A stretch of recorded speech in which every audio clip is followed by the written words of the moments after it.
Musa marisi kalo tile 26 sanba 2026 bi ye Mali ka démocratie bɛɛ y'a ale ni kanabila nali an ka jamana kɔnɔ o san 35 ye bi ye. Daɲɛ kelen min b'an bolo sɔgɔmada in na o y'o ye.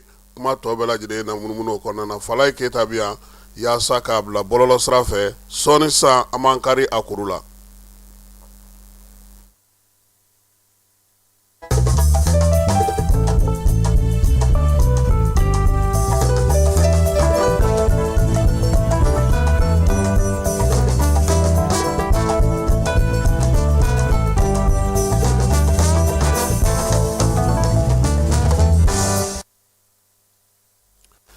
An filɛbaw ni an lamɛnbaw bi ye marisi kalo tile 26 sanba 2026 bi ye a san 35 ye.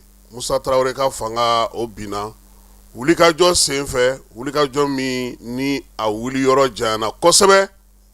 Maa minnu tun sen b'a la kabini san caman n'u ye kɛlɛfɛkɛrɛw kɛ fo kana se Musa binni ma, olu caman olu tɛ diɲɛna bi. Marisi kalo tile 26 sanba 1991 san Falaye a bɛ maa hakili jigin ko caman na dɛ. An somaw, an balimaw, an teriw, an jɔnɲɔnw, maliden min bɛ Bamakɔ kɔnɔ ani Mali fan caman fɛ, u ka wulikajɔ kun ye min ye, jamana bɛ se ka lafiya, a bɛ se ka hɛrɛ sɔrɔ cogo min, bɛɛ lajɛlen bɛ se k'i da don jamana kuma na cogo min na, k'a sɔrɔ bɛɛ ka hakɛ bɛ i bolo, maa ma digi maa la. Falaye malidenw y'u joli di dɛ. Malidenw ye wulikajɔ kɛ. Miirina min tun bɛ u la kosɛbɛ o ye fanga ka se ka yɛlɛma, nka jigitigɛ barika bonyana san 35 o kɔfɛ.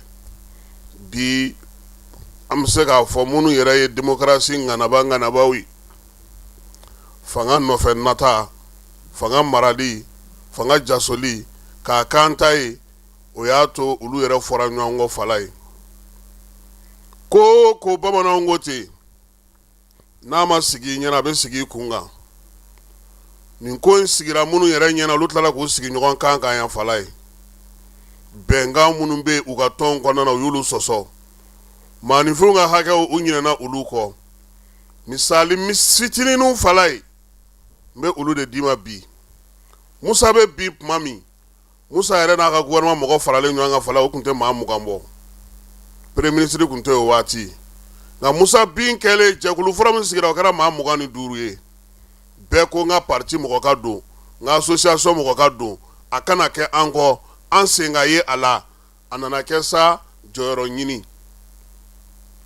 San fɔlɔw la Zumana Sako ale tun bɛ PNUD baara la. Ale welela ka na yaasa premier ministre jɔyɔrɔ ka se ka da ale ma.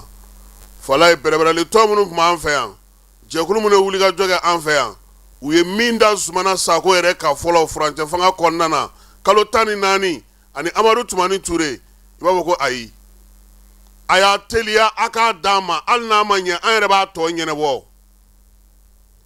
O nana wolo mun na? An ye kalata kɛ. A daminɛna maire kalata la Falaye. Bamakɔ kɔnɔ yan parti politique min kun man ka di a waati kosɛbɛ, n ko Bamakɔ yan dɛ, o kun ye Sinidi ye. Ale jɔyɔrɔ bonyana kosɛbɛ, nka Adema ale fanga kun ka bon sabula école karamɔgɔw ka tɔn kun ye ale ye. Ale bɛ Mali marabolo bɛɛ lajɛlen kɔnɔ, ale kun ye parti fɔlɔ ye. Falaye an nana mun ye? Député kalata nana kɛ o kɔfɛ.